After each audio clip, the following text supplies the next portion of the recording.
Hey, I thought I'd take a minute and show Buddy my 1980 Dodge gas to diesel conversion. I bought this truck, maybe it was about 3 years ago, and actually the conversion was done several years ago.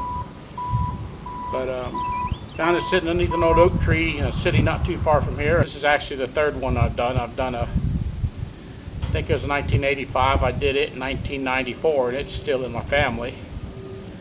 Then I did 84. It went from a four-door, two-wheel drive gas engine to a four-door, two-wheel drive diesel, then to a four-door, four-wheel drive diesel.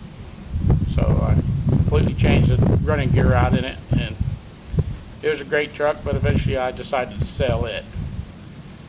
Working on these old Dodges or playing around with stuff like this is nothing new to me. My first truck was a 1958 Dodge Power Wagon that I didn't like the fact that the old Power Wagon would only do about 40 or 45 miles an hour, so I put its body on a 1972 Dodge Power Wagon running gear, and that truck I drove from Maryland to Florida actually I wound up selling it in Florida, but it was my service truck for quite a while. This old truck's done me good. Since I've done the engine swap, I've taken it to New York with my camper and a few other things, and it's a daily driver, and it's already starting to look like shit after I painted it. So let me show you around. My donor truck was a 1991.5 D250 with the Cummins, of course, and the A518 automatic with overdrive transmission.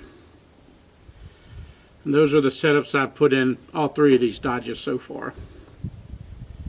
The first two, I replaced the wiring harness throughout the truck, and I replaced the dash with the diesel's wiring harness and dash. On this truck, I wanted to keep the 1980s dash, especially since it's a totally different dash. And to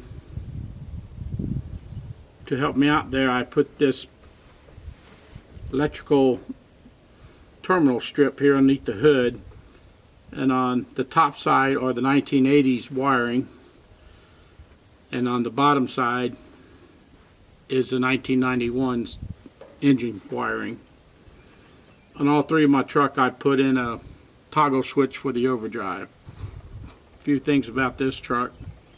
First of all, the electrical. That really was beautiful. If you think about it, there's only three wires going to the engine on this side. You got your solenoid for the injection pump, you got your temperature sender, and your oil pressure sender. Then you got your starter wires, of course, and which actually works off the 1980 Dodge solenoid here on the wheel well, and the wiring for the alternator. And underneath the terminal block is a voltage regulator. When you're doing this change out, being that this is a short bed four-door, all you need to do is find a drivetrain from a extended cab long bed, and they're the same wheelbase. Everything bolted right up. How sweet. Even the exhaust. The only problem I had with the exhaust is working around a rear tank that the newer truck didn't have, and I've done a pretty shoddy work on my exhaust back there, but it does the job. I kept my dual tanks, and I replaced the valve underneath the frame that switched between the tanks with one I bought at Corquist that switches between the tanks and also switches the return line at the same time, so you're not jacking around with return always feeding one tank.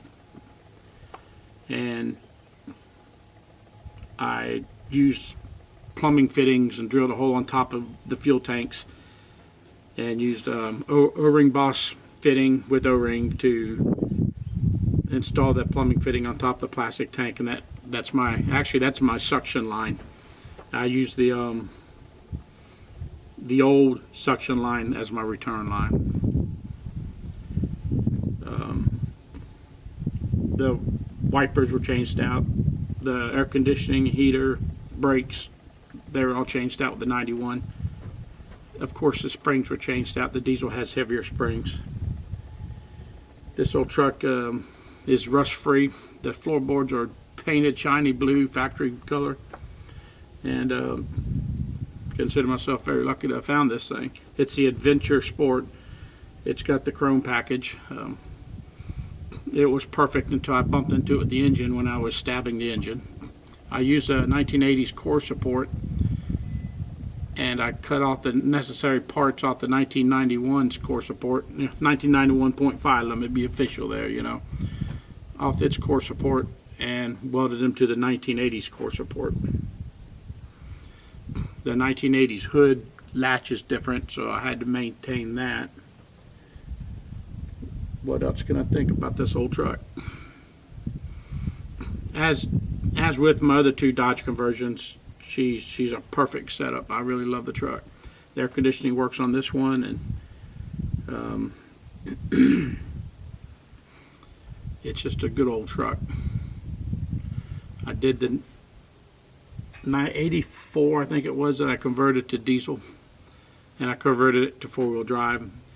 The converting to four-wheel drive was a bigger bitch than the diesel swap. The diesel swaps, as most of you know, are quite easy. The engine sits down in the existing motor mounts. Got to change out the rear end, of course. 354s or 355s, whatever they are in there, is what I've got in that one. And I use a single Group 27 battery or Group 31, whichever one this one is. I've been known to play musical batteries around here, so I don't never know what battery I got in the truck from time to time. That's about it on my diesel swap. Everything's pretty much sitting where it's supposed to be, and nothing's really kludged together. So this was a better swap than my other two trucks were, keeping the 1980 dash. Thank you for watching.